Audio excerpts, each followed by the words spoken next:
तो दोस्तों, जो आप अपनी स्क्रीन पर ये वीडियो देख रहे हो, ना तो ये किसी गैंग की लड़ाई है, ना ही जो पायरेट होते हैं उनका कुछ अटैक है, ना ही जो टेररिस्ट होते हैं उनका कुछ अटैक है किसी दूसरी बोट के ऊपर, बल्कि ये जो एक अटैक हो रहा है, ये जो आप दूसरी बोट में देख रहे हो जिसमें ऑरेंज टी शर्ट पहन रखी है, ये सभी चीनी सेना है और उनके हाथ में धारदार हथियार, डंडे और हथौड़े जैसे इतने बड़े चाकू हैं उनके हाथ में, और उसके बाद ये धड़ाधड़ हमला भी कर रहे हैं। कुछ सैनिकों को आप देख भी सकते हो जिनके हाथ में बड़े बड़े चाकू हैं, वो इस बोट के ऊपर छेद करने की कोशिश कर रहे हैं और इस बोट को डुबाने की कोशिश कर रहे हैं। जी हाँ दोस्तों, ये सब जो घटना हो रही है ये चाइना की सेना कर रही है। और इस वीडियो को देखने के बाद आपको याद आ गया होगा जो गलवान घाटी में चाइना की सेना ने करा था, और इसी तरीके से ये धारदार हथियार और लंबे डंडे लेके और हथौड़े लेके इंडियन सेना पे अटैक करा था, जिसमें हमारे 20 सैनिक शहीद हो गए थे। और उसके बाद जब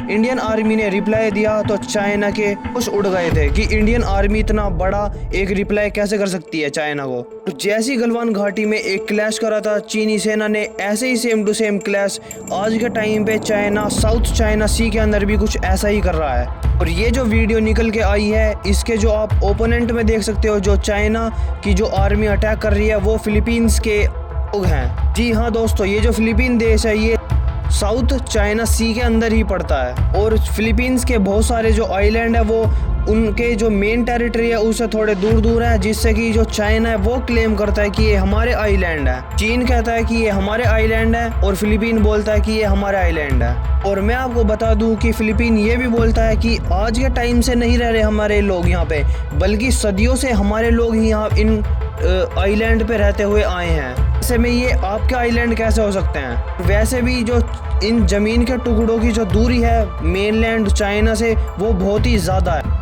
पर लेकिन जो चीनी सेना है वो गुंडागर्दी दिखाती है। आज के टाइम पे इनकी गुंडागर्दी इतनी ज़्यादा लेवल पे हो चुकी है, तो फिलीपीन की कोस्ट गार्ड है उनकी जो बोट है उसको भी डुबाने की इन्होंने कोशिश करी थी। और ऐसे में कुछ ऐसी शिप्स भी थी जो लोकल लोगों की थी, जो मेनलैंड फिलीपींस के अंदर जा रहे होंगे, उनको भी नहीं छोड़ा इस PLA ने। और जो PLA है वो कुछ ऐसे ही अटैक करते हैं इन लोकल लोगों की बोट के ऊपर, जैसे कि साइड में एक बोट चल रही है PLA की और एक दूसरी साइड में चल रही है, और बीच में जो लोकल लोगों की बोट है उसको डुबाने की ये कोशिश करते हैं ताकि उनकी बोट के अंदर बहुत ही बड़े बड़े डेंट और डैमेजेस आ जाएं और उनकी बोट डूब जाए। और पिछले टाइम में आप ये भी देखते होंगे कि कभी ये वाटर कैनन फायर करते हैं और कभी ये उनको वार्निंग देते हैं फिलीपीन की आर्मी को कि आप यहाँ से चले जाओ, ये हमारा एरिया है।